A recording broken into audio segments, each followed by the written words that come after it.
안녕하세요. 안녕하세요. 네, 위생사 중에서 여기 공중보건하고 위생관계법령 맡고 있는 김혜영입니다. 자, 우리 합격률 몇 퍼센트인지 혹시 아세요? 합격률? 네, 평균 50%죠. 예전에는요, 그냥 운전사 면허처럼 그냥 기출문제 가져다가 풀어서 대강대강 공부해서 그 정도 나왔거든요.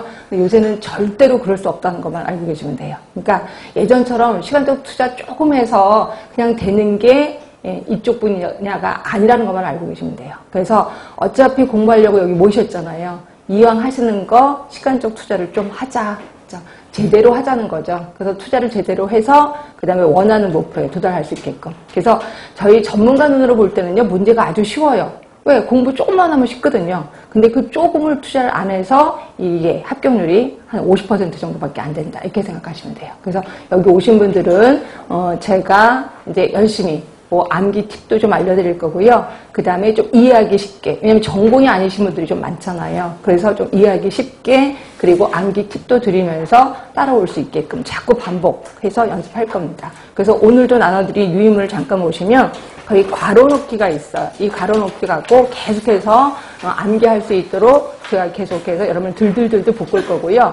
자, 요거 끝나고 나면 다음 주에는 또 오늘 배운 거를 이제 쪽지 시험식으로 또 한 번 반복을 할 겁니다. 결국 한 번 배운 거를 3번 정도 반복을 하게 된다. 결국 수업하는 도중에, 수업하는 중간에 암기할 수 있도록 제가 그렇게 하도록 하겠습니다. 그렇죠? 자, 일단 어떤 식으로 나왔었냐면 공중보건 쪽으로 가시면 개념 얘기가 나와요. 개념은 보통 이게 공중보건에서 전부 다 35문제인 건 알고 계실 거고요. 보통 3에서 4문제 정도가 나옵니다.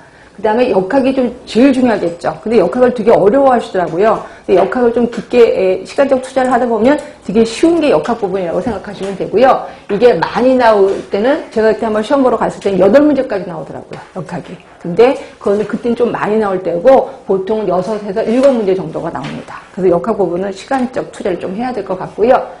그리고 이제 감염병 관리, 그래서 감염병 하나하나에 대해서 얘기를 하고 있는데, 근데 그렇게 어려운 감염병은 별로 없어요. 그래서 이것도 그냥, 딱 상식만 있으면 풀 수 있게끔 쉽게 나오더라고요. 그게, 2에서 3문제 정도. 근데 여기서 상식이라는 거는, 그쪽 분야의 전문가 입장에서 상식입니다. 일반적인 사람의 입장에서는, 이게 상식일까라는 생각도 들 정도로 좀 어려울 수도 있다라고 보시면 되고요.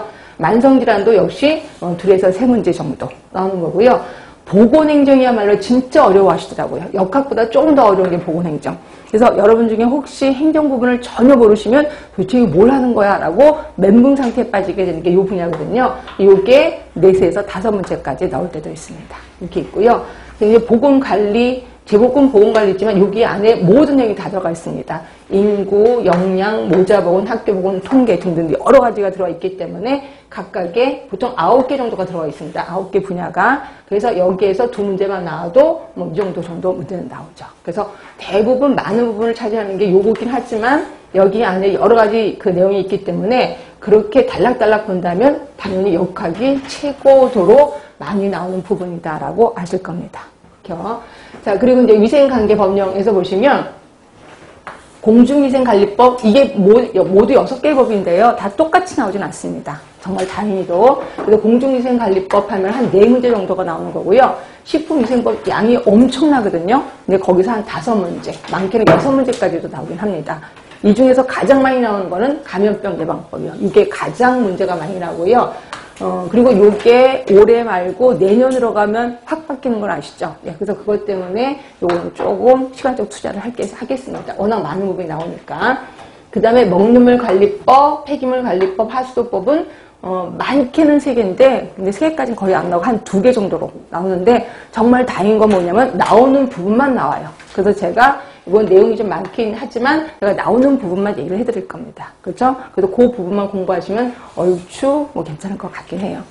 자, 이런 식으로 나오는데 제가 맨날 주장하는 것 중 하나가 우리가 만점 맞는 게 목표가 아닌 거죠. 그렇죠? 그래서 기본만 해서 넘기는 거. 그래서 이렇게 하다가 여러분들 조금 어려워할 것 같으면 제가 이건 그냥 틀려버립시다 라고 이렇게 넘어가는 경우도 있어요. 그럼 여러분도 그냥 쿨하게 틀려버리시면 됩니다. 그래서 우리는 맞을 것만 맞으면 됩니다. 그래서 단지 제가 중요하다고 생각하는 거는 무조건 외우셔야 된다라고 보시면 될 것 같고요. 그렇죠? 그렇게 해서 따라오시면 이제 무난히 합격하게 될 거다 이렇게 생각하시면 제가 이제 크게 큰 소리로 장담